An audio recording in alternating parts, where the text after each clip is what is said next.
他们已经动心了。老夫，哎呀，云公子，我看我们就3000车，换那个女人。 500车已经是极限，没有1000车，本王不换。漫天要价，就地还钱。如果大王不想换，根本连这个价都不会出。800车不能再少了，600车不能再多。岂有此理！600车都不够我们熬到初夏的。怎么熬不到呢？600车粮食再宰杀些牛羊，不就熬到了吗？宰杀牛羊，那明年我们吃什么？ 义渠王与其把精力放在明年的牛羊身上，莫不如把精力放在眼下义渠部族男女老幼已经饿空了的肚子上。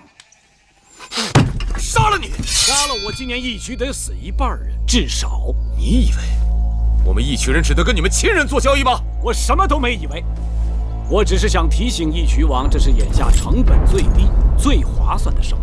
如果你眼下跟赵人合作，卖掉你那些抢来的东西。 且不说路途遥远，光粮食在路上就要耗掉1半，更何况秦楚联姻，天下皆知。你抢来的那些东西，在书简上都有清单。我看谁敢冒着得罪秦楚2国的危险，收购你那些赃物，那可都是秦王后的嫁妆啊！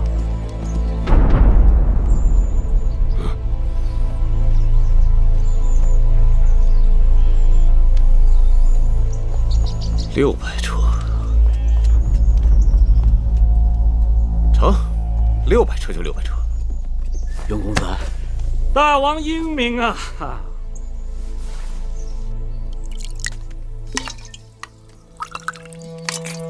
你饿吗？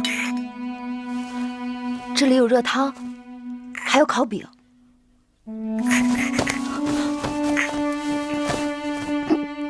慢点吃，别噎着了。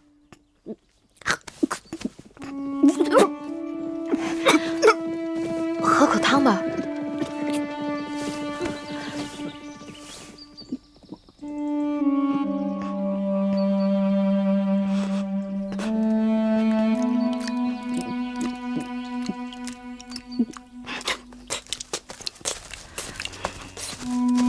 月公主，你们秦国的人来了，要带你回去。哦，我知道了。别怕。 他不会伤害你的。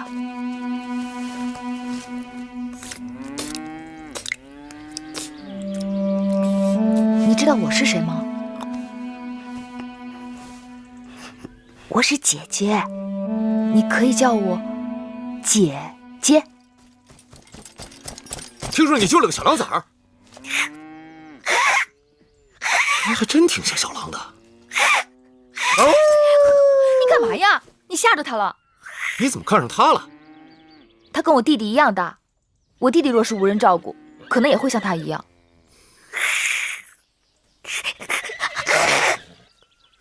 哎，你干嘛？哎，你放下他！放开他！你轻点儿。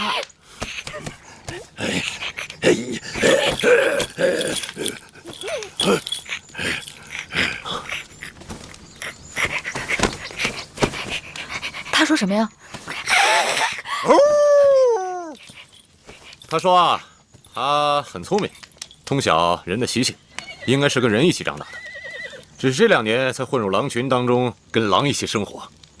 只要把他送回人群当中继续教养，他应该可以跟其他孩子一样。少司命保佑，可怜这孩子。既然你这么喜欢他，给他起个名字吧。你说你怎么这么小就有白头发？ 简直像小狼一样，我叫你小狼好不好？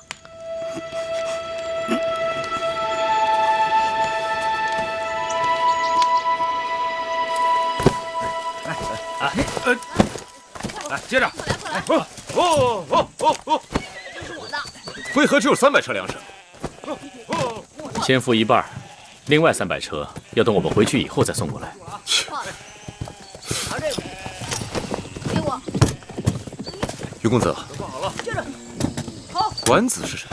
管子啊，齐国的国相，曾经辅佐齐桓公尊王攘夷，成就霸业，是他独创的轻重术与盐铁法。来了。什么是轻重术？敛轻散重，低买高卖。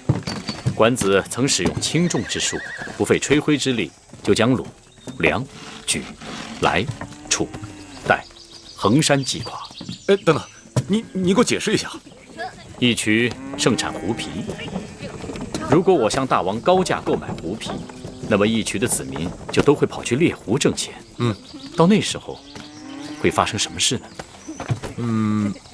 如果大王点击兵马，发现所有人都去猎狐了，而此时正值有外敌入侵，该如何？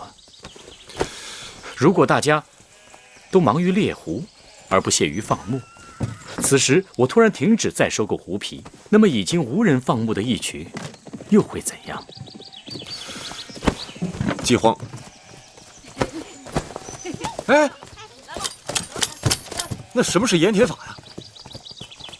如果大秦和其他各国联手，都不向义渠人出售盐和铜铁之器，那么义渠能挨上几年？断盐1个月，不足避乱。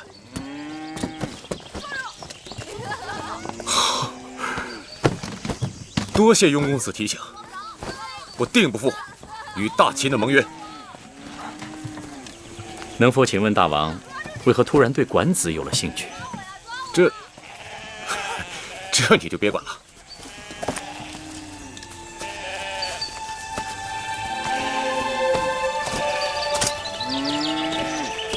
张仪拜见岳公主。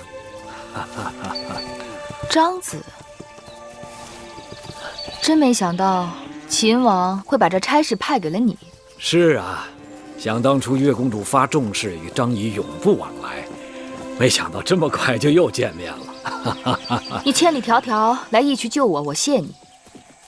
但我也救过你，咱俩互不相欠。啊，不，我赎公主回去是分内之事，公主救我乃再造之恩，所以这辈子张仪都欠你的。回了咸阳进秦宫，说不定你和张仪还会经常见面的。张子错了，咸阳我会去的，但秦宫我是不会进的。岳公主把话又说早了，身为陪嫁应妾进秦宫，理所当然。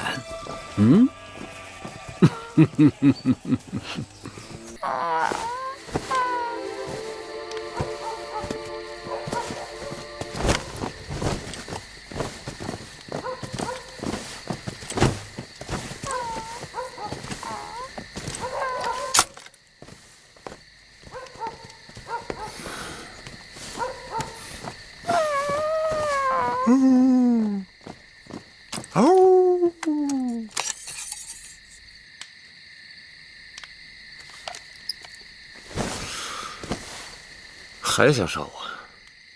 杀人是要靠机缘的。如果你还想杀我，就得祈祷长生天，让你我还能有机会再见面。既然已经做了一次好人，那不妨好人做到底，让小狼弟弟跟我走。这孩子是我们义渠的人，他的事我做主。你想用小狼来要挟我？趁我还没改变主意，明日你们赶紧走人。虽然我们义渠人不会轻易为一个小女子让步，但是买卖做完了，有后悔的事情是有的。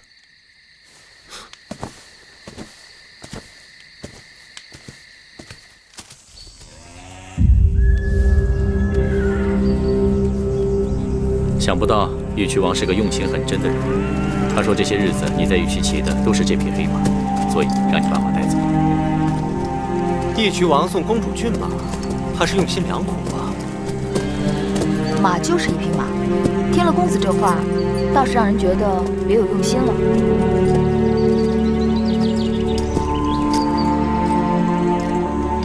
时候不早了，岳公主，请上车。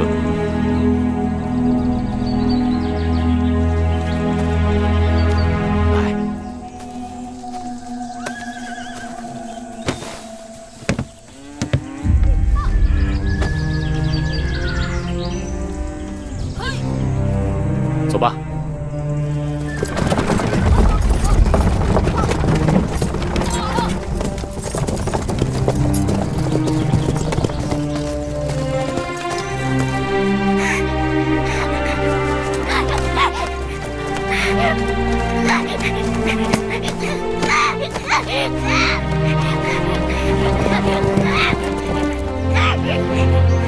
别叫了，他走了。你看，他走了。她是个铁石心肠的女人，她头也不回的就把你抛下了。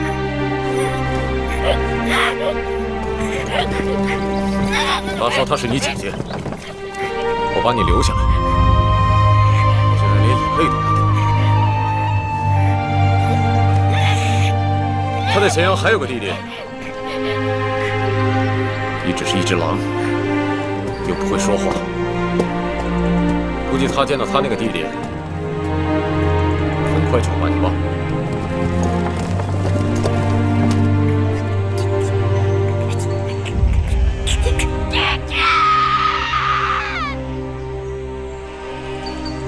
姐姐，小冉，姐姐，快姑，月儿，姐姐，别哭，姐姐这不回来了吗？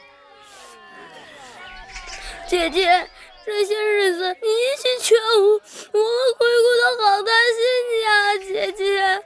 别怕，姐姐再也不会离开你们了。月儿，姐姐，天可怜见，你终于回来了，让你替我涉险，我真的过意不去。在那些粗俗的义渠人手中，你定是受尽折磨，生不如死。多谢姐姐赎我回来。是大王派张仪赎你回来的，要谢就谢大王。大王若不是看在姐姐的份上，又能知道我是谁？我只谢姐姐便是。你我姐妹同气连枝，你要再这样谢我，反倒让我无地自容了。姐姐，有一件事情我必须要和你说，那就是子歇。当日危急之中，子歇为了救我，被打下了悬崖，至今生死不明。你们可有他的下落？那日，秦国的大良造公孙衍来了，我求他率部去救你，可惜还是没有追上义渠人。后来我们在驿馆安顿下来，又派人去收拾战场。可是回来的人说什么？说许多尸体都被狼叼走了，他们只是在山崖下找到了公子歇残缺的衣裳。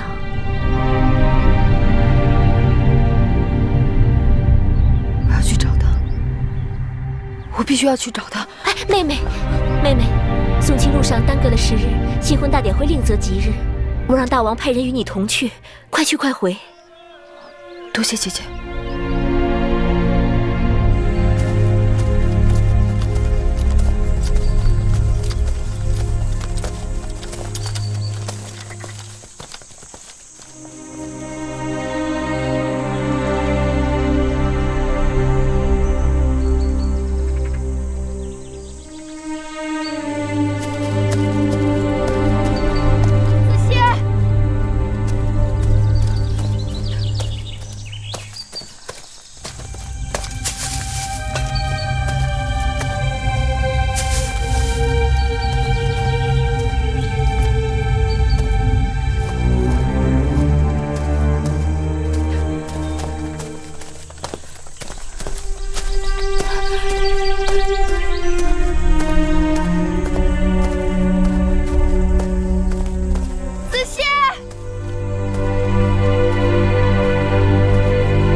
去不了，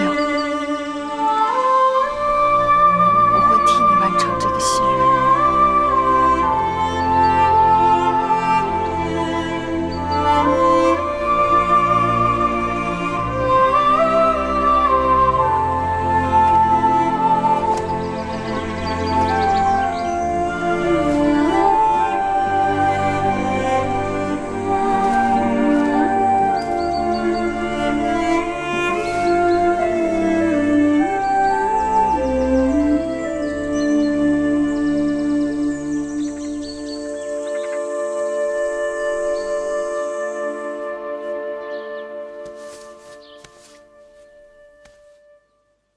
姐姐，我们明日走吗？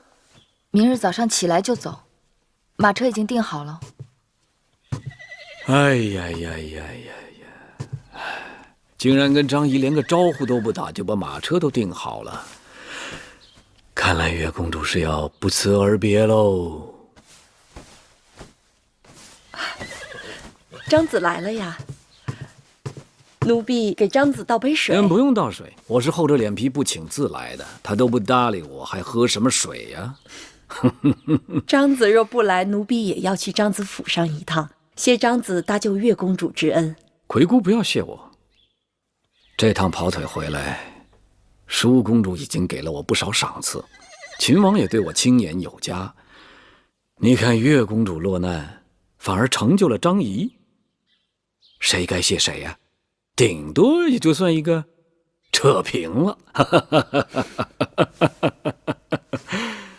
张子说笑了，秦王和舒姐姐赏赐你，那是因为你的才华，什么扯平？面对张子，我只好大恩不言谢了。不扯平又如何？你就要带着你的弟弟走了，我找谁讨账？到时候我到哪里去讨账啊？张子，算账算得好清楚啊！你是用600车粮食换回来的宝贝，你一走，我跟雍瑞白跑一趟倒没什么，但这600车粮食糟蹋了。张子什么意思？留下你啊！留我？对呀，我要给你指出2条道，一条是光明平坦，另一条是曲折晦暗。此话怎讲？你明日就打算离开咸阳？准备怎么走啊？官道向北，出函谷关，先到赵国，再去齐国。啊，老子骑青牛出函谷关，羽化成仙了。月公主也要羽化一回？大征之时，四处战乱，孔夫子带着他的72弟子上街，差点饿死。你一个小女子，带着一老一小独自上路，哪有一点周全呢？且不说路上会遇到豺狼虎豹、敌戎贼寇，就算是遇到大军过境，你们的性命不也会轻易送掉吗？那如果此路是岸，哪有名落？公子歇与你情投意合，他却英年早逝，令人扼腕。月公主理应尽全力查出背后谋害之主使，给子歇雪恨，也不负了你们这段情缘呢。明明就是义渠人所为，跟义渠有何干？难道不是义渠人为了换取粮食才劫持王后车队的吗？月公主聪慧剔透，也有糊涂的时候啊。你想想看，就算是义渠人有劫人换粮之心，他们是如何知晓宋钦车队的行进日程和路线的？那么多的人马轻而易举就进入了秦国的腹地，还来去自由。月公主不觉得这其中有蹊跷吗？难道是有人通风报信，勾结义渠？那几日在义渠，我和他们交往，只要我提起劫持车队的缘由，他们总是讳莫如深，言不由衷。看来一群人打劫车队财物，只是一个遮人耳目的借口。剑锋只怕是直指秦国的新王后。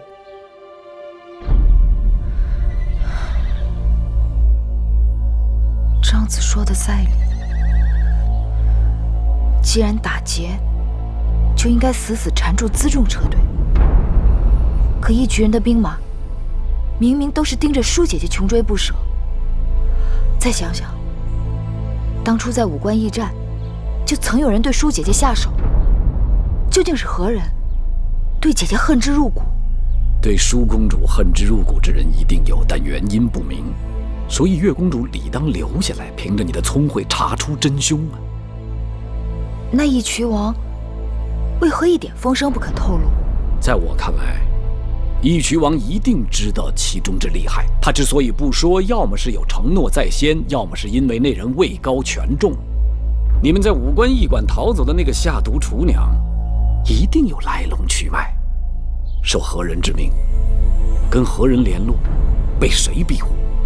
舒公主如今跟秦王去讨公道，一无人证，二无物证，于是投毒下药之事就成了悬案。说不定在迎亲车队里还有他们的同党没有查出，才使得那厨娘下毒下得趁心合手，跑路跑得无影无踪。你这一走，舒公主孤掌难鸣，那些人一定会在宫中兴风作浪，谋害舒公主。要是这样的话，那舒姐姐就性命攸关了。月儿，你可要想好了，我们这是好不容易离开楚宫那是非之地，你却又要进秦宫的虎狼之窝。舒姐姐待我情义深重，我至今无以回报。更何况，我若是能细心查出真凶，也可以为子歇伸冤报仇。既然你主意已定，那只好如此了。妹妹终于答应与我一同进宫了，我这心也踏实了。姐姐，此番随你进宫，你必须允我3件事。别说3件，就是30件也行。就3件。第一，小冉弟弟与我相依为命，请姐姐准我带着他，就当是多个小侍童，好不好？小事一桩。第二，我只在后宫协助姐姐，作为应试，万事皆是分内之事，可唯独不服侍大王。你不愿做大王的妃妾，这不妥。人争名位如兽争食物，你没有名分，就没有地位；没有地位，就没有相应的衣食供养，就没有在这世上立足的根本。你不服侍大王，难道在宫里做一辈子老宫女不成？我不在意，只随我心。好吧，随你。日后你要想清楚了，我也可以再安排的。总之，不会亏了你。多谢姐姐。那第3件事情呢？姐姐，若有一日我遭遇不测，还请姐姐照顾小冉，善待魁姑。妹妹不要吓我，到底怎么了？详情，姐姐还是不知晓为好。妹妹到这时还说这样的话，你我同坐一条船，知不知晓有何区别？哎呀，妹妹别再让我着急了。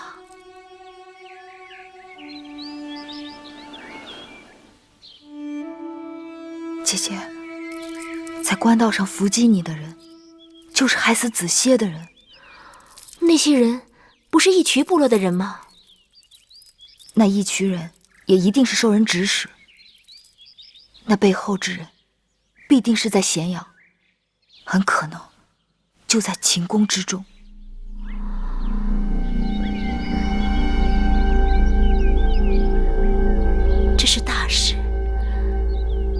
可如何是好？所以我要随你进宫，查出真凶，为子邪报仇。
饮合卺酒。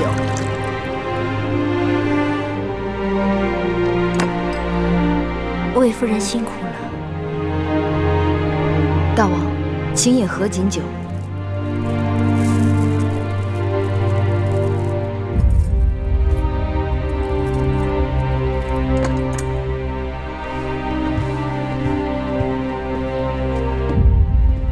礼毕。恭贺大王皇后。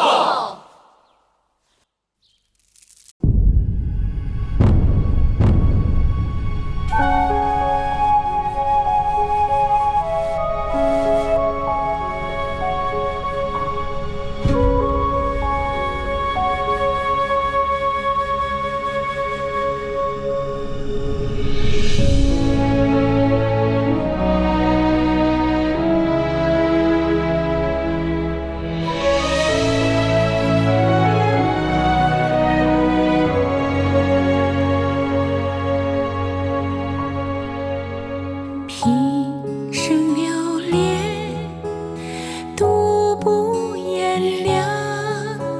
心有天留一点温情可想，才能免下黄沙千丈。用我心还不可量。世间哀愁，无知无休，离散却别我来意从头。我愿上苍在我之后，让天下骨肉相守。眺望日日芬芳，海海如土风的安详。我心向往烛火之光，满园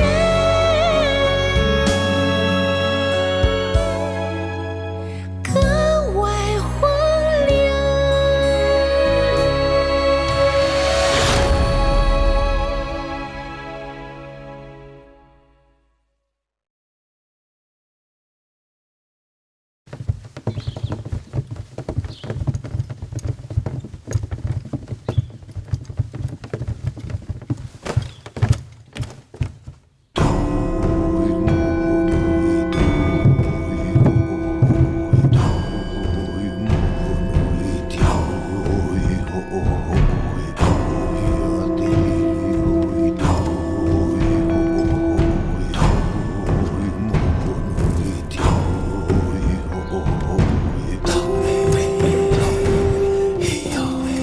皇后，可喜欢秦人之舞吗？果然西北之地多豪迈之风。古人说，舞蹈的舞和咏武的舞乃为同源。我今日见了，相信了。大王，姐姐听说楚人也有歌舞。寡人曾在郢都的祭祀大典上得以观赏，甚为优美。祭祀大典。对了，楚人好巫，歌舞都是装神扮鬼的。王后一看就是善舞之人，日后在大王身边，不知王后是扮神还是扮鬼呀？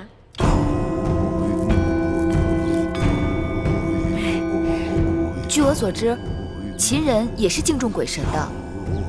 楚人好巫，招魂驱鬼，祈福攘灾，但怕就怕有一种巫，扮人扮鬼，非神非鬼，平时装的清白无辜，一不留神他就会出来兴风作浪。魏夫人在秦宫多年，定见过这种巫吧？你越这么说，妾身可就摸不着头脑了。魏夫人聪明，慢慢想就知道啦。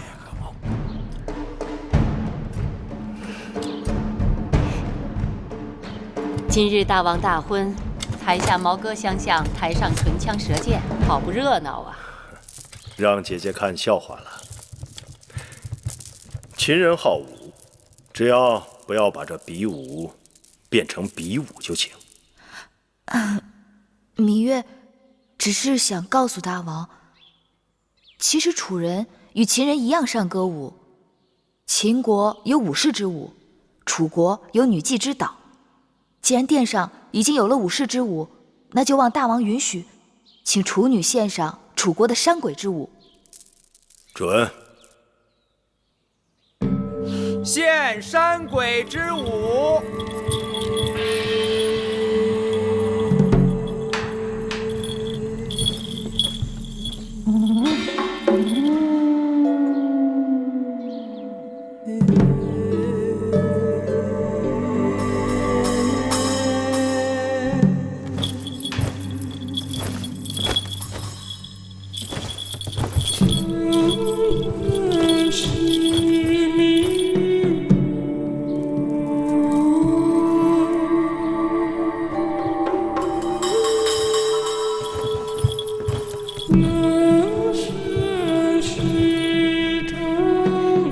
大王，请用酒。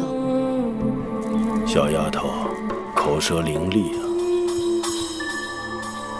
是，大王。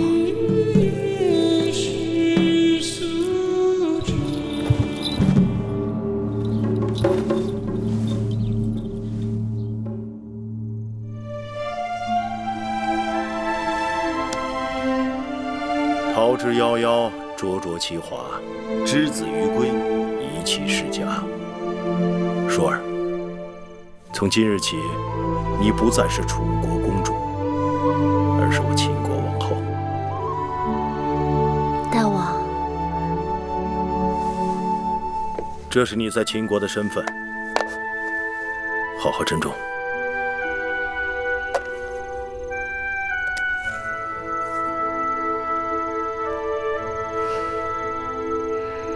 大王恕罪，除了这玉玺，臣妾还有一物，看得更为珍重。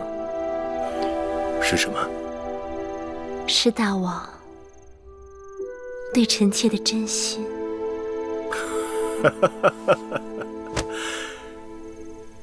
舒儿贤惠美貌，寡人对你一见倾心。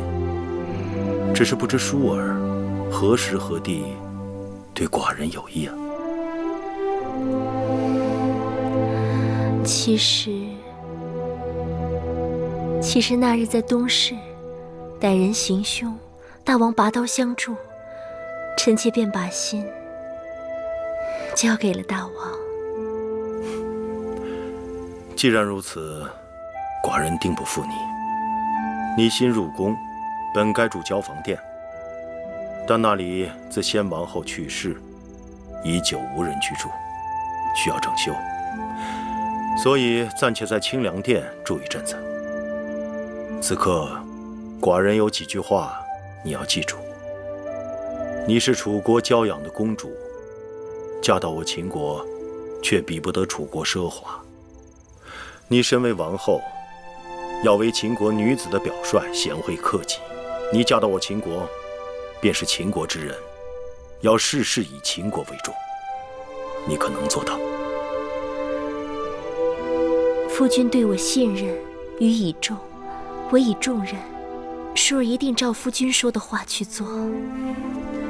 你刚到宫中，若有委屈，尽管告诉寡人，寡人定当为你做主。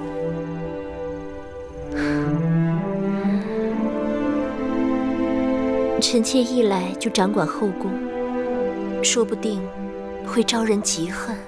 寡人最讨厌后宫妇人之间那些小肚鸡肠、狐媚妖宠、勾心斗角的事情。我的舒儿高雅脱俗，定不会像他们那些人一样，让他们知难而退就行了。臣妾一定照着大王说的话去做。从今以后，寡人就将后宫交给你了。秦国立国数百年，我的王后必是一个贤惠的王后。寡人淡漠色相，秦国的后宫一直都很清静。如今列国纷争，你死我活，朝堂上的事已经让寡人非常劳心。望淑儿能给寡人一个和睦的后宫，淑儿可能做到。臣妾定不让大王受后宫纷扰。寡人就知道，没有娶错王后。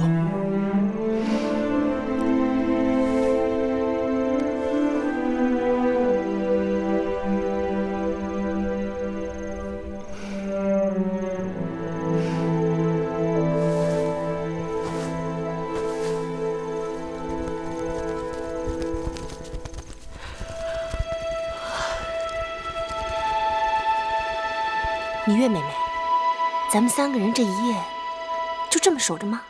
嘘。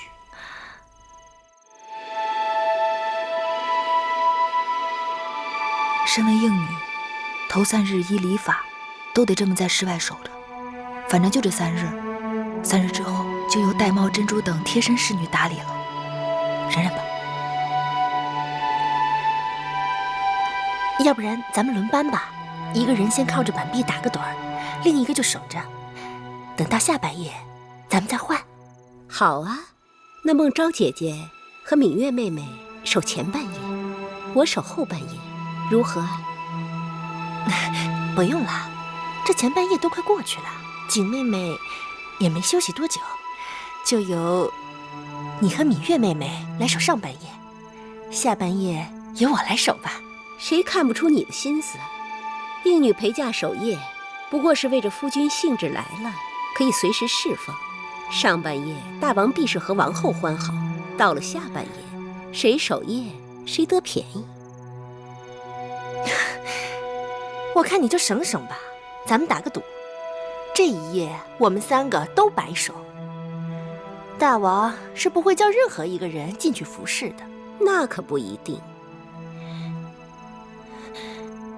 你说这话真不知羞耻。你才不知羞耻呢，我只是堂堂正正把话说出来了，可不像有些人明明心里想要，却口不应心。哎，行了行了，既然你们都想守下半夜，那我来守上半夜，你们先歇息吧。哼。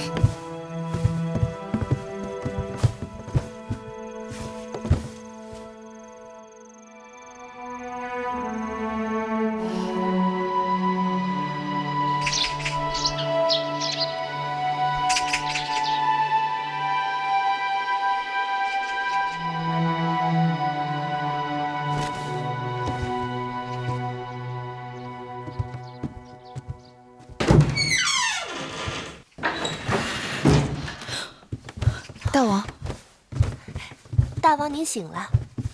王后还在睡觉，别吵醒她。大王可要更衣洗漱，奴婢这就去叫人。不必了。母监，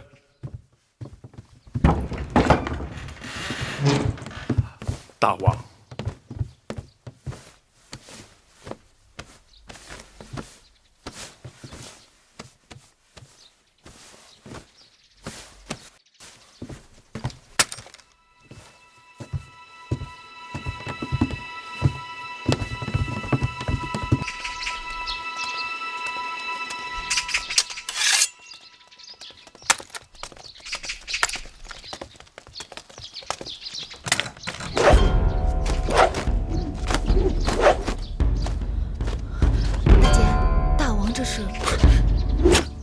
大王历来是4更习武，5更上阵。可这是大王大婚呐！芈月有所不知，大王又不是第1次大婚，过去也是这样。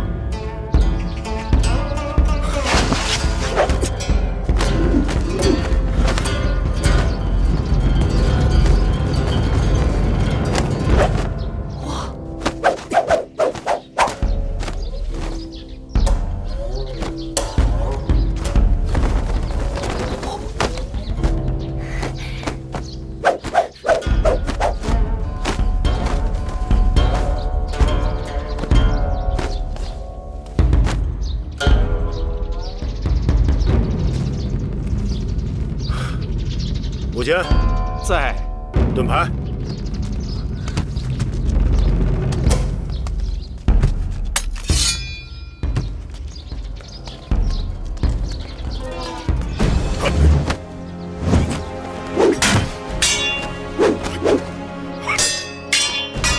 没想到大坚也有这么好的身手。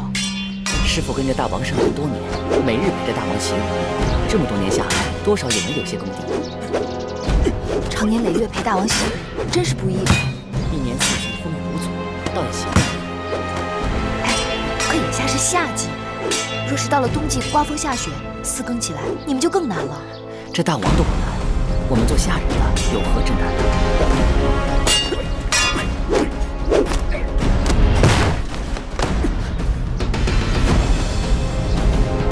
老奴僭越了，无妨，再来。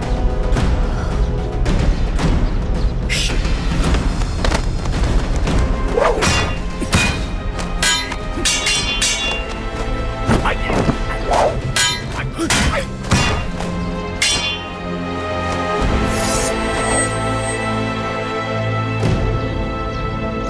大王。武坚，更衣。是。大王的武艺真是炉火纯青，让臣妾大开眼界。大王真是有万夫不当之勇，静如处子，勇如猛虎。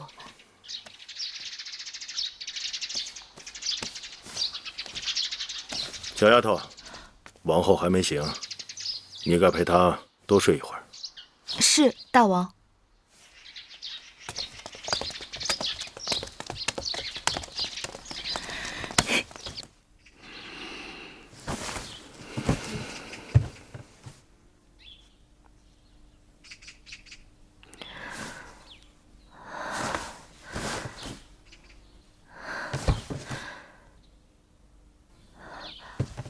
月儿，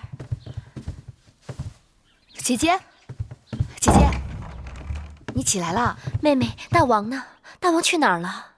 大王四更起床练剑，此刻去洗漱更衣了。那妹妹怎么不叫醒我？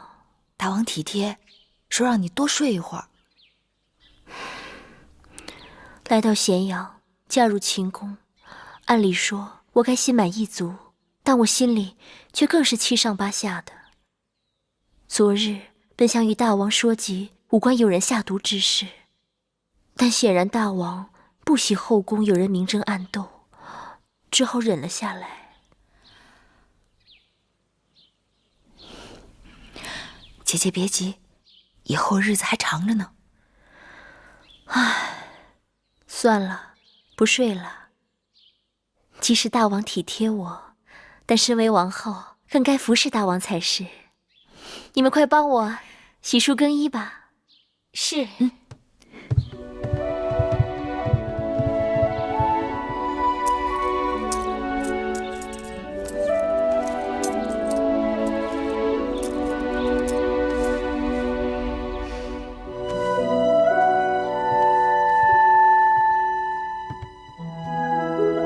大王。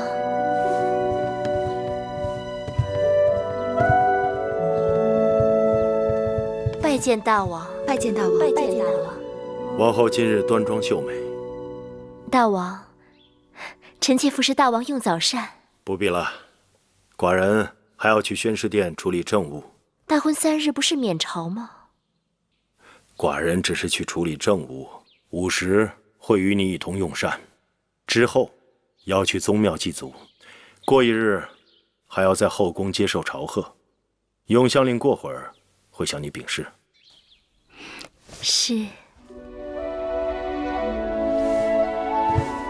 香儿、慧儿，拜见芈月。起来吧。谢芈月。这是葵姑，这是我弟弟魏冉。你们叫我小冉就行。从今以后，你们就跟着我们了，无论好坏都是我们的人。我不会苛求你们，但也请你们自重。秦宫有秦宫的规矩，一荣俱荣，一损俱损。不懂之处，问葵姑便是。是。下去吧。姐姐，我出去玩了。别跑远了。哦。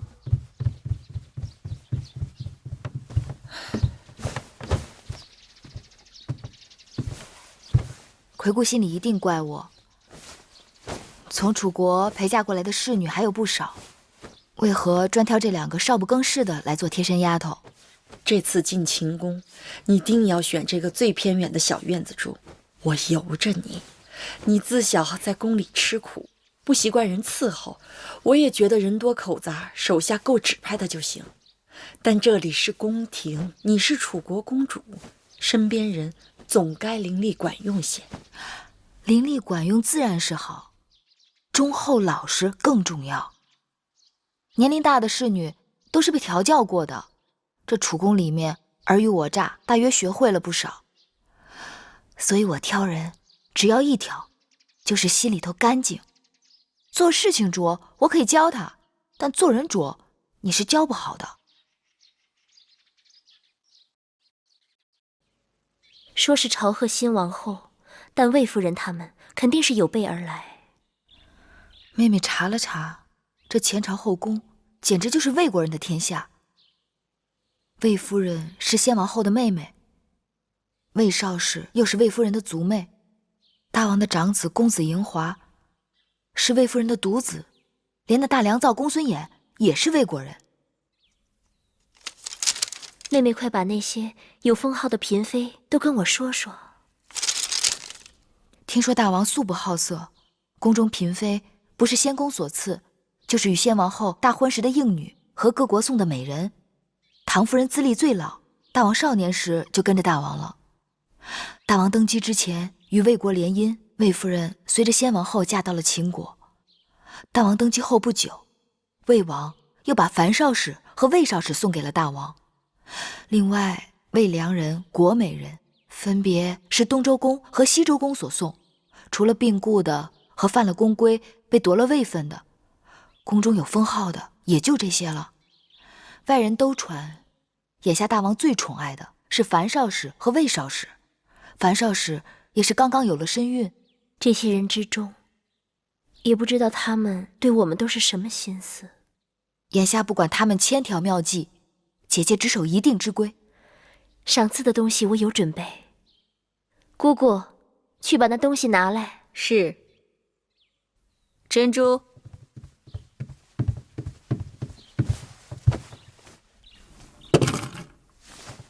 大鸡一对，手镯一对，簪钗一对，这些都是打算赏给魏夫人的。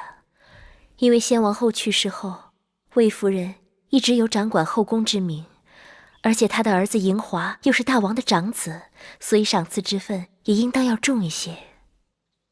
这样不妥，眼下姐姐已经是秦国的新王后了，而魏夫人也已不再是主持后宫之人，她的东西若是比别人多，定会让人猜测姐姐对她有所倚重，更是有所畏惧。依我看，她的东西应当与别人一样，这样让仰仗她的那些人知道，如今后宫的主人已不再是魏夫人，同时可以让众人知晓，新王后对大家一视同仁。就照你说的办。珍珠，按照赏赐的人数到我的嫁妆中挑选出来，一人一份，全都一样。是。唉，大婚当日，魏夫人话里话外都颇为挑衅，算是公开与我为敌，但其他人我心里无数。听说那个国美人艳冠后宫，当年入宫3日就被大王封为了美人。宫中永远不缺美人，姐姐不必惧她，倒可以好好安慰她。至于那些相貌平平头脑却不平平的人，姐姐倒是要好好留意。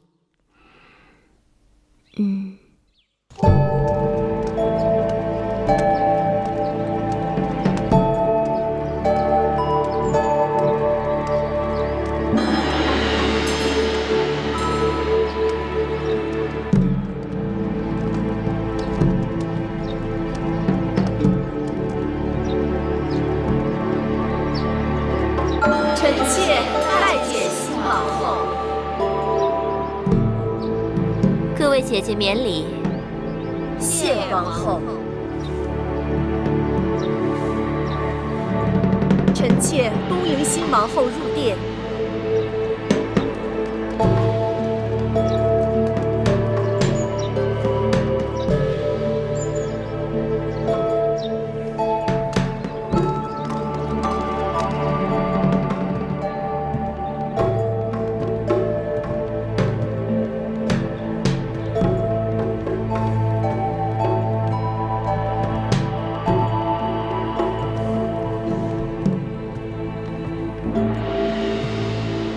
这交房殿雄宏巍峨，但这陈设未免过于简朴了。这殿里的一草一木都是当年我姐姐先王后亲手安顿的。我姐姐就是先王后去了以后，这里的一切都是按照她在世时的摆设，丝毫没有改变。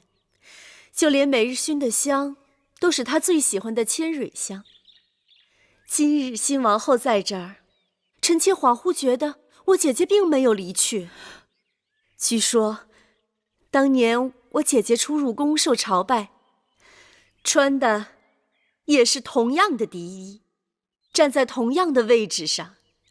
唉，真是物是人非，让人唏嘘不已呀。魏夫人定是糊涂了。今日本该魏夫人带领后宫众人朝拜新王后，但魏夫人好像打算带着众人祭祀你那过世的姐姐。哎呦，罪过罪过！芈月不提醒，臣妾还真是差点忘了自己的本分，竟说些不着边际的话了。这时辰是该臣妾率众姐妹拜见新王后了。那好，今日初见几位姐姐，不知该如何称呼。魏夫人昔日主持后宫，那就由你来引荐吧。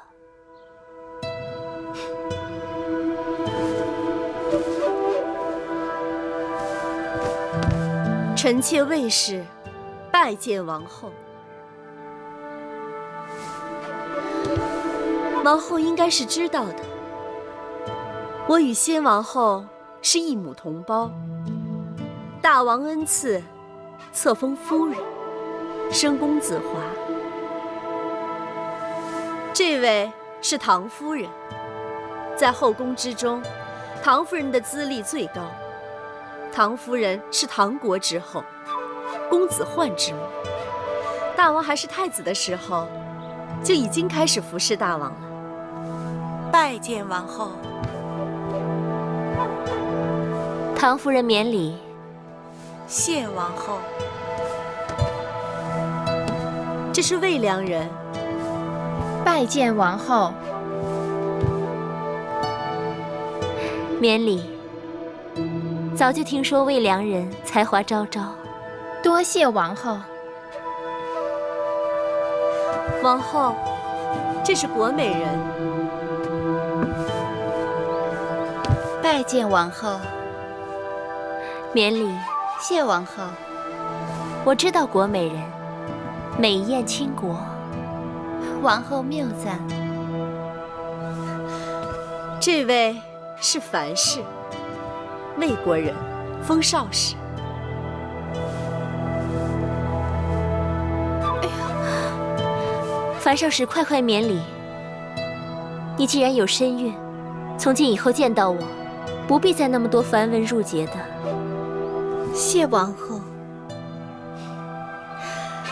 这位是我的族妹，魏少氏。拜见王后。免礼。谢王后。魏国果然出美人。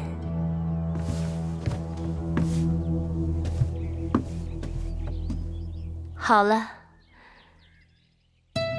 这是我的几个妹妹，也来见过各位姐姐。这是芈月，是我同父的妹妹。王后的亲妹子才是人才出众呢，我们姐妹都领教过了。这是孟昭氏，是楚国令尹昭阳的亲侄女儿。这是景氏，她的族兄就是景差。景差善赋，列国皆知。玳瑁姑姑，把东西端上来。是。今日与众姐妹初次见面，每人姬钗一对，镯子一对，簪耳一副，锦缎2匹，诸公子书简一卷，笔墨刀砚一副。谢王后。谢王后赏赐。只是魏夫人和我们众姐妹的赏赐一样多，实在是不妥。有何不妥？王后初来乍到，恐怕不太清楚这其中的缘由。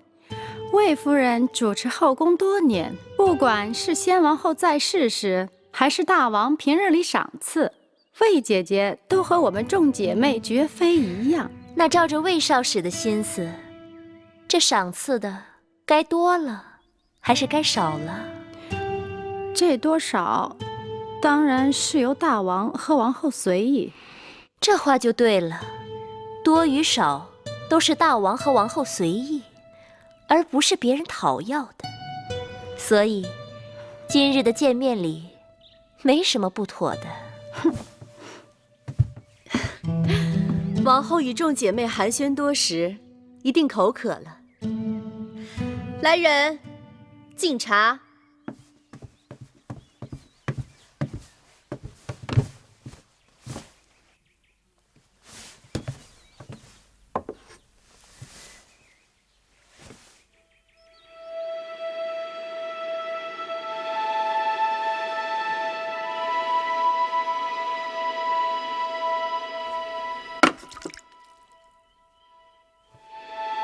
哟，王后怎么不喝呀？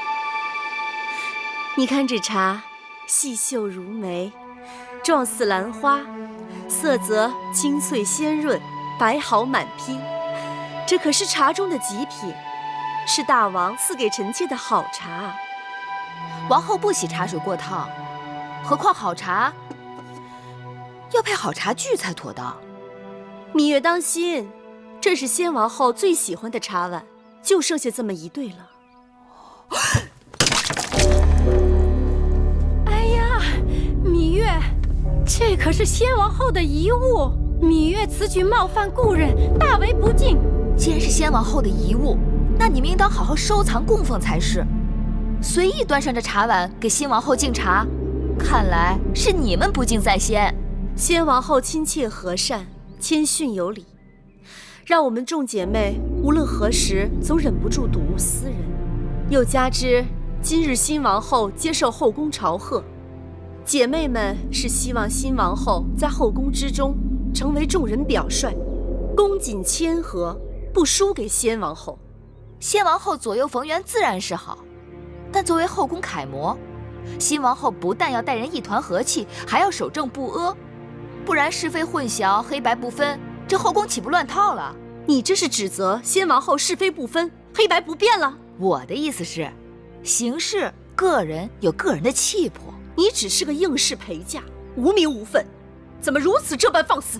芈月说的话就是我的意思。魏夫人是要与我论名分吗？臣妾不敢，臣妾只是觉得这是先王后留下的遗物，就这么损坏了，只怕得有个说法。既然是遗物，就不该拿出来随便乱用。所以说，还是魏夫人不够真爱。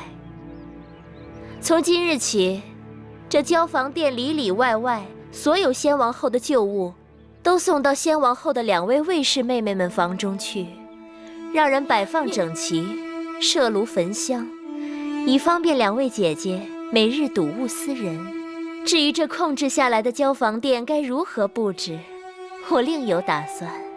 今日交房殿好热闹啊！拜见大王。大王，寡人知道今日你们姐妹相见，看起来你们都相处得很和睦。大王，各位姐妹都颇为热诚，让臣妾感动不已。如此，寡人就放心了。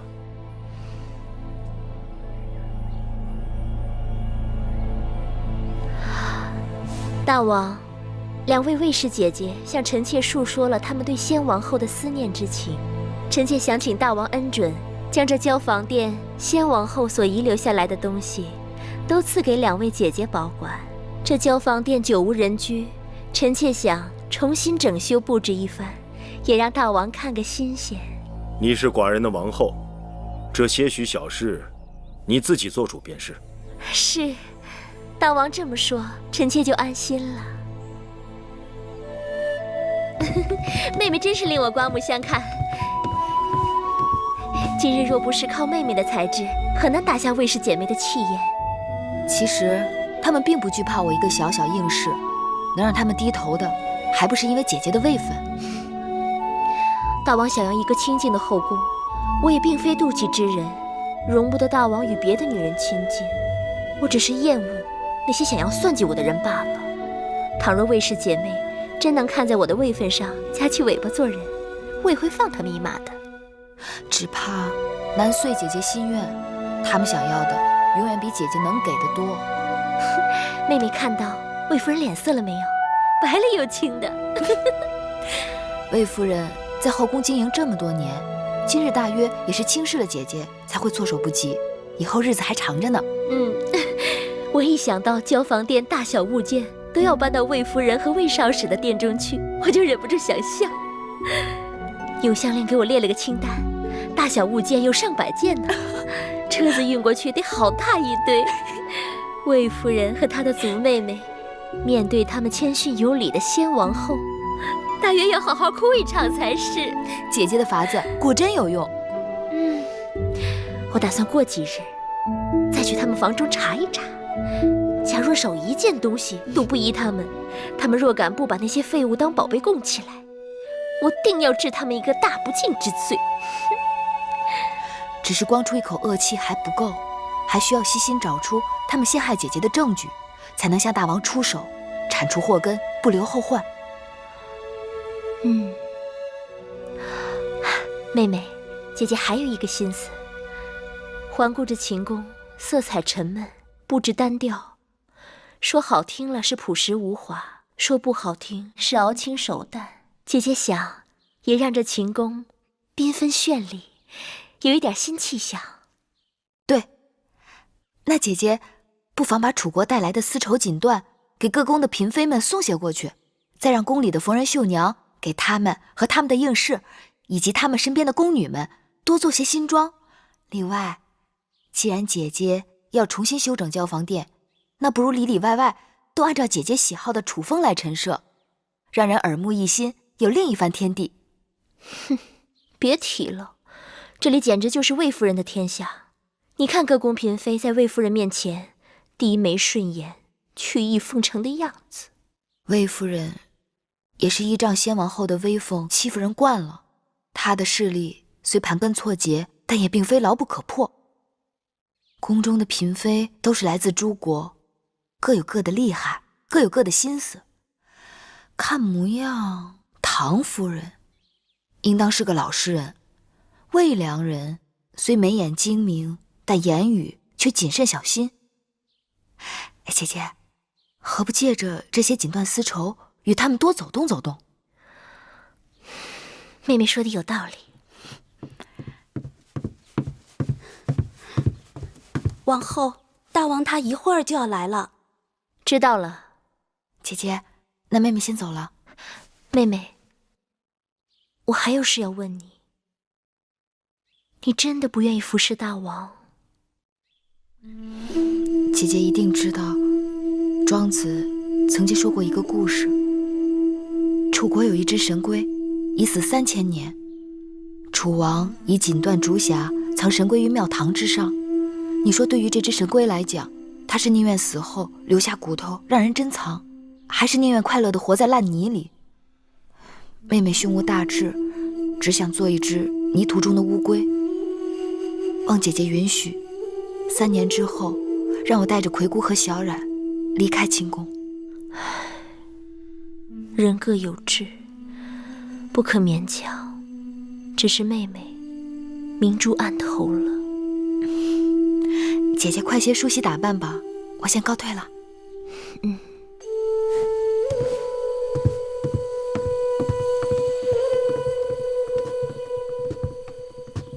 王后，今日的情形，奴婢在一旁都看见了。王后的确是赢了一局，可那个芈月的风头，简直盖过了王后。你也该看到了，当时除了月儿，无人能帮我。月儿不争宠，不要名分，你还要她如何？奴婢多嘴了，王后息怒。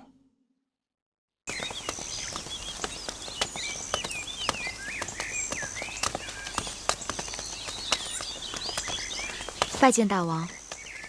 芈月，你这是往哪里去？王后允许臣妾住在会院，臣妾这是回房去。住得那么远，方便吗？臣妾自小喜欢清静，若离永巷太近，会觉得不自在。这次寡人见你，似乎拘束了很多。第一次见面时的那个小野丫头，上哪里去了？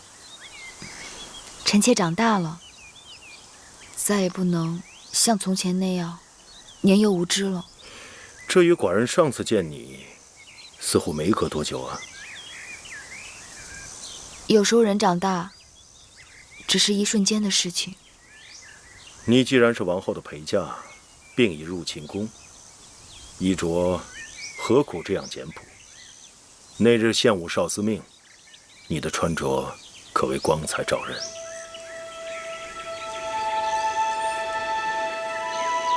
大王该知，士为知己者死，女为悦己者容。皇公子虽不幸故去，但秦国还有许多好男儿。世上悦己容易，可知己难。说的也有道理。大王请。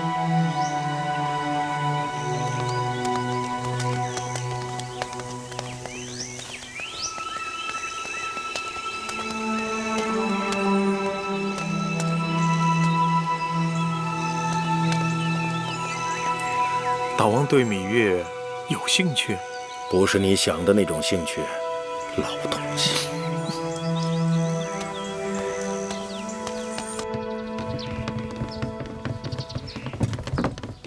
哎，别再往正殿里搬了，店里都已经放不下了。那放哪里啊？这些都是什么东西？拿去当劈柴烧都没人要。大王的旨意，凡是先王后遗留下来的物品，都要由魏夫人和魏少使小心保管。哎，你不必跟他说了，他也是听差办事。去吧，放到偏殿的库房里。是，都搬到库房里去。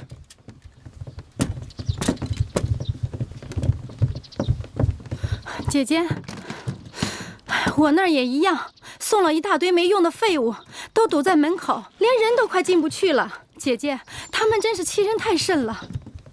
是我们自己小觑了对手，作茧自缚。姐姐，那眼下咱们该怎么办呀？我让你叫的各宫嫔妃呢？我都叫了，他们一会儿就过来。哎呀，这都什么呀？你们看看，那几个处女真是太无礼了。姐妹们，我们可不能就这么忍气吞声的过去了。真是的，哎，我倒也罢了，谁叫我过去主持后宫呢？新王后不拿我立威，拿谁立威呀？倒是各位姐妹们，好心与王后亲近，却平白叫人羞辱了一场。可不是嘛，还不仅仅是王后，就连一个没名没分的应女，竟然都骑在我们头上，简直是无法无天。别的不说，我对各位姐妹可从来都是一视同仁的。这2日大家都看到了，往后这后宫之中，只怕处女当道，我们姐妹连站的地方都没有了。夫人说的有理，怎么能任他们这样欺辱我们？要让他知道，谁才是后宫之主。就是。唐姐姐、魏妹妹、樊少使，你们怎么不说话呀？我能说什么？她是王后，后宫只能她说了算。咱们认命吧。凭什么认命？不认命又怎么样？樊少使，你说该如何？夫人说了这么久，我还是没有明白夫人为何生气。近日也不知是怎么了，身子乏得很，觉好像总有睡不够似的。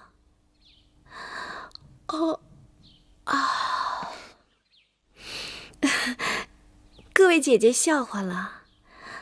此刻我只想顺顺当当的把这孩子给生下来，以后也好有个依靠。至于这件事怎么办呢？夫人说如何，那就如何吧。樊少使真是娇贵的出奇呀，肚子里有喜，这是好事。人怎么却因此变得糊涂了呢？魏夫人不怪罪就好了。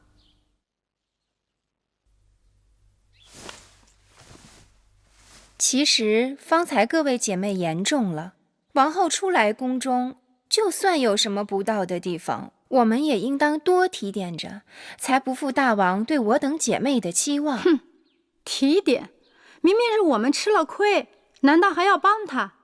帮他也是帮自己，至于帮不帮，如何帮，还要看姐妹们各自的心思。哼，那照魏良人你的意思是要我们忍了，日后在这宫中，那我们岂不是要任人宰割了吗？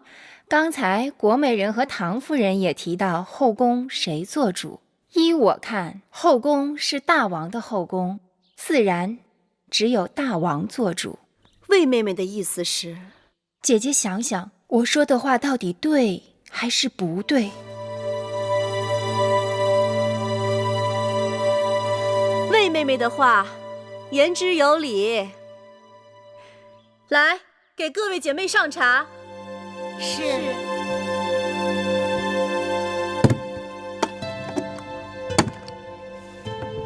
大监，这是我的一点心意。老奴无功受禄，实在是不敢当。大监客气了，您是大王身边的老人，照应大王多年，当然有功。那老奴就不客气了。我请您来，一是因为我从楚国带来了上好的茶叶，请您品一品。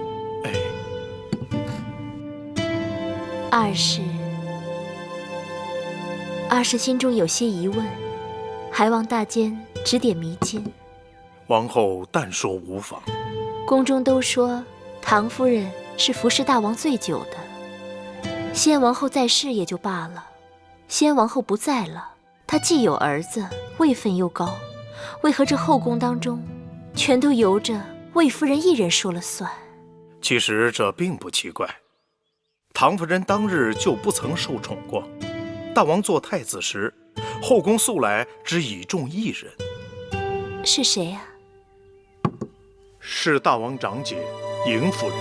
大婚那日，王后理应见过。因大王母后过世很早，长姐待她如母，姐弟情深。后来嬴夫人出嫁到了魏国，为魏太子妃。那年马陵之战，魏国被齐国重创，我大秦趁势出击，夺得了魏国河西的大片土地。那时战事的主要消息都是由嬴夫人传递回母国的。后来事情泄露，魏太子，也就是当今的魏王大怒，将嬴夫人休婚，并将她驱逐回了秦国。那再后来呢？嬴夫人就再也未嫁。她自己虽然未曾生育，却为大王抚养了大公主，并替大王掌管了后宫的一些事务。大王极其敬重她，就连先王后在世时都让她3分。先王后过世前，嬴夫人的身子就不似过去了。先王后过世后，因魏夫人是先王后的亲妹子，又有些长世之才，于是就名正言顺地掌管起后宫的事务。嬴夫人为此就搬到了大王赐给她的北郊行宫去住了。依大监看，我是否该抽时间去探望她？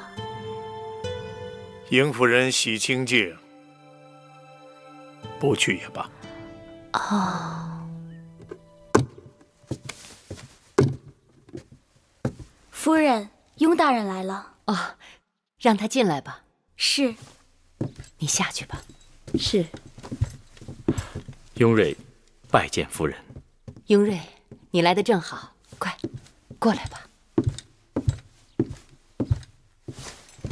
哎，雍瑞，今年呀，我这梨子结得特别的好，一咬一口甜水就是不耐放。我这正想着挑点大的给你送过去呢，你就来了。夫人，前一阵子大王大婚，宫里的事情实在是太多，我惦记着你，却又抽不出身来。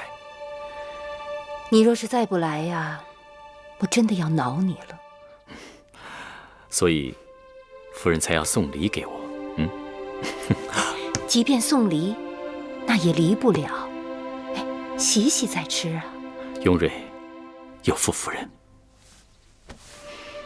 有你一日，我便高兴。你何苦要说这些呀？那新王后仿佛很得大王的欢心啊。新王后端庄温婉，不过我倒更看好她那个妹妹芈月。芈月，想起来了，大王大婚我见过她，那是个口齿伶俐的丫头。确实。魏夫人特地把我叫回来，定是有话要说。魏妹妹向来都是最聪明的，今后何去何从，还请妹妹帮姐姐拿个主意。姐姐这是做什么？你明明已处于不败之地，何须我来拿主意？妹妹不必多礼。妹妹，你此话怎讲？我说姐姐舍本逐末，跟那些黄毛丫头置什么嫌弃？她能盖过您的，无非就是名分。您若是能在名分上争回来，这后宫您说一句，强过她说100句。你这是什么意思？姐姐若能尽早将公子华立为太子，这后宫您还用争什么？不错，大王一向宠爱华儿。我若是姐姐，这时候就多听多看，静观其变才是最好的选择。可是大王明察秋毫，姐姐久掌公务，平平安安，从无差错。而新王后初入宫中，若有什么差池，大王以后会更看重谁？可是我就是咽不下这口气。大王要的是后宫风平浪静，谁扰了大王清静，大王就会嫌弃谁。姐姐真要对付他们，倒不如让他们以为姐姐甘心服输。老虎也有打瞌睡的时候。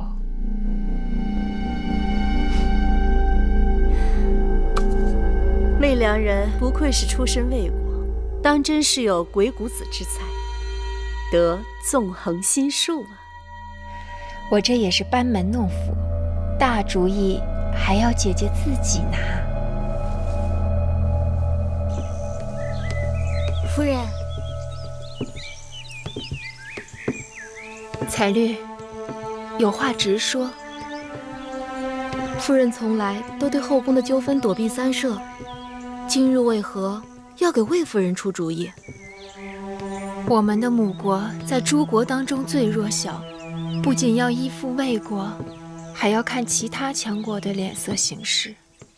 我在宫中同出一辙，既不能得罪魏夫人，还要看其他嫔妃的脸色。母国国君盼我能在大王面前说上话，父亲母亲盼我能在后宫左右封苑，真是难呐。可给魏夫人出主意，就会得罪了新王后啊。魏夫人向我讨主意，我怎能不敷衍她？新王后是不是得罪得起，还要看。再说，我给魏夫人出的主意也算不上任何主意，不是吗？是。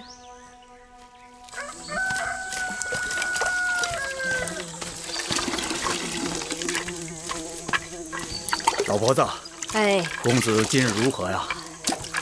好多了，喝了碗粥，也能起来走动了。哦，多给咱弄点蜂蜜水，那东西养人。哎，啊。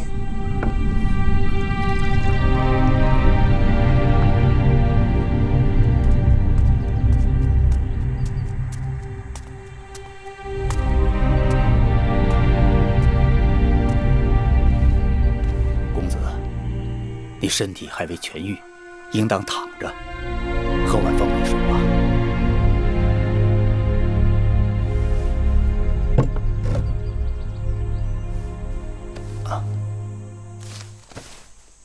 老伯，我在你这里已经住了多日了，请你告知我的伤到底怎么样？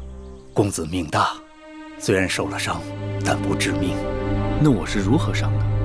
在秦国的时候，我在河边遇到了你，你一身是血，身上有伤。后来啊，我把你背回了家，替你疗伤。我们养蜂人居无定所，我就带你到了这儿。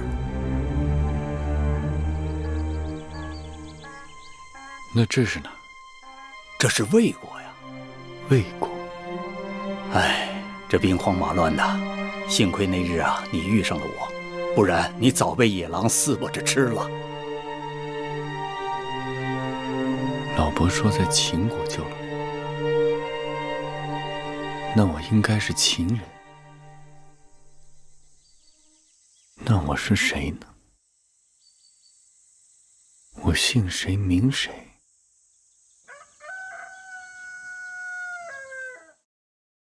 夫人，这是夫人的父母亲让小人转交给夫人的信和礼物。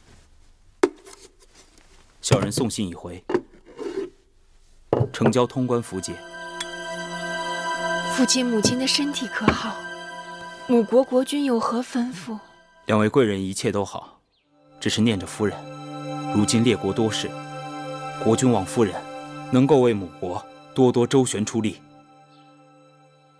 我知道了。夫人，芈月来了，你们先下去吧。小人告退。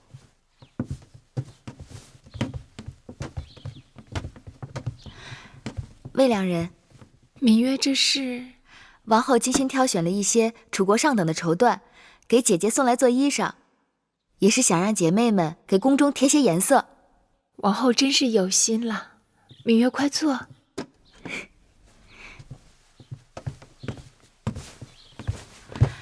方才离去的可是魏良人的家乡人。母国来了信使，带来了父母亲的信。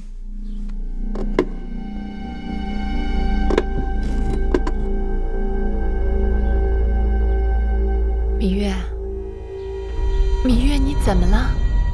魏良人，这是什么？不认得这个？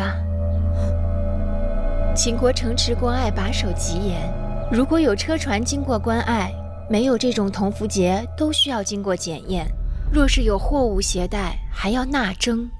后宫嫔妃来自各国，自然与母国有礼物往来，所以大王特赐我们每人1枚铜符节，以便出入关卡。这么说，后宫嫔妃手中每个人都有这铜符节了？低阶的嫔妃和应妾是没有的，原来只有魏夫人、唐夫人、国美人还有我的手中有。去年大王分别给了魏少使和樊少使各1枚，如今王后手中应该也有1枚。有什么区别吗？芈月为何对此如此关心？我曾在义渠见过这符节。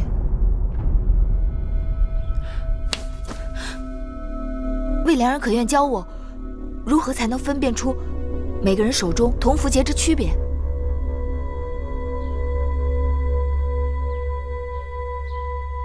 把符节给我。你不给我，我如何教你啊？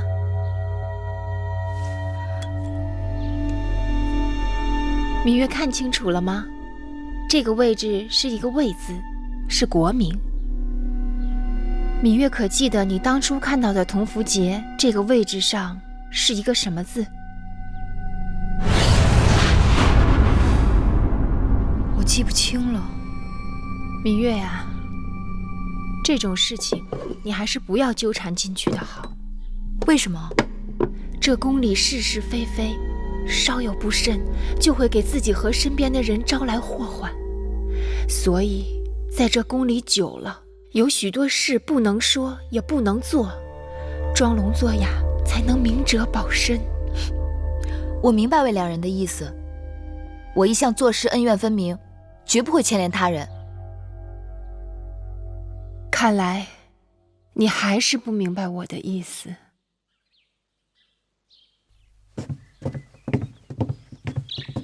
姐姐，大王有没有给过你一枚铜符节？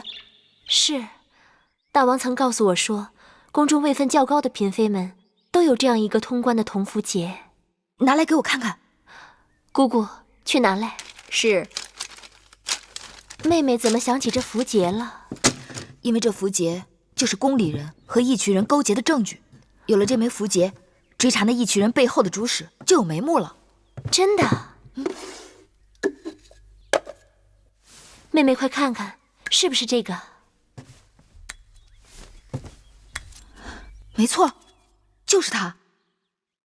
当日我被义渠人劫到义渠草原，在义渠人手里，我见过这东西，一模一样。啊，有了证据就好了，你我可以直接去找大王陈情了。是。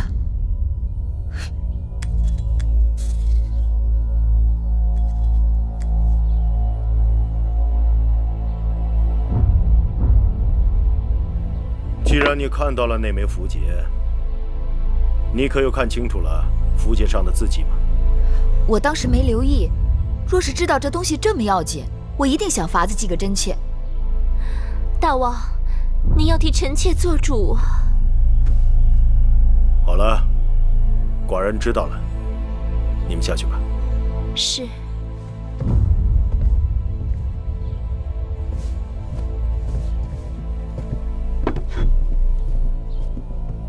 义渠人手里竟然会有我大秦通关的符节，倒真让寡人心惊。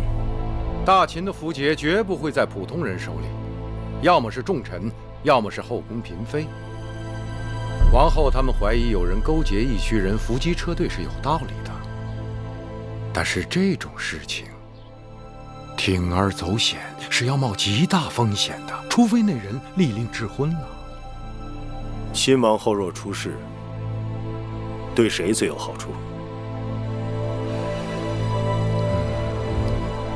你们都下去吧。是。说，魏夫人若是没有新王后，她是有可能被扶正的。魏夫人就算有此心思，也没这手段。那会不会是大良造？当初他就竭力反对与楚国联姻，这些年他又与魏夫人走得很近。魏夫人和大良造都是魏国人，他们两人在魏国就相识，平日来往密切，也有道理。大王，公孙衍身为大良造，权倾朝野，手中的权力几乎与商君无异。当日先公封商君为大良造，将国政尽付商君，为的是支持商君变法。而公孙衍对国家的作用却远不及商君。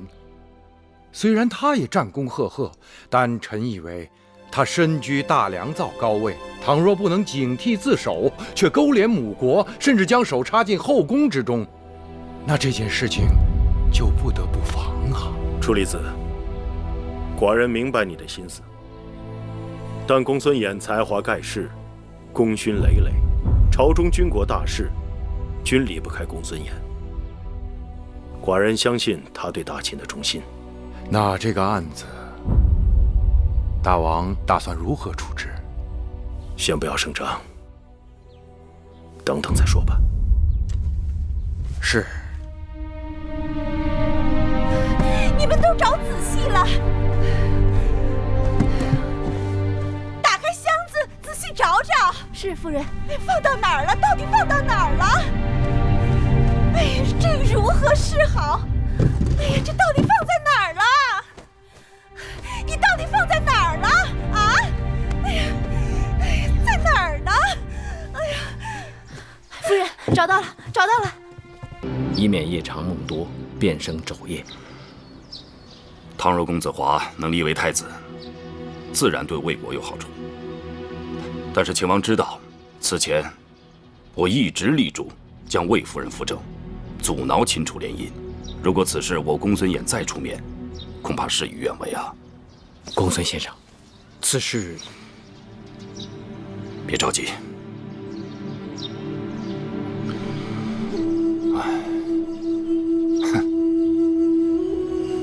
那儿不还有一个贪财如命的张仪吗？张仪此人一向做事都是谁给的钱多，就给谁出力。我看不如这样，让魏夫人去找张仪，由他提议立嬴华为太子，我来附议。如此一来，不就水到渠成了吗？先生高明。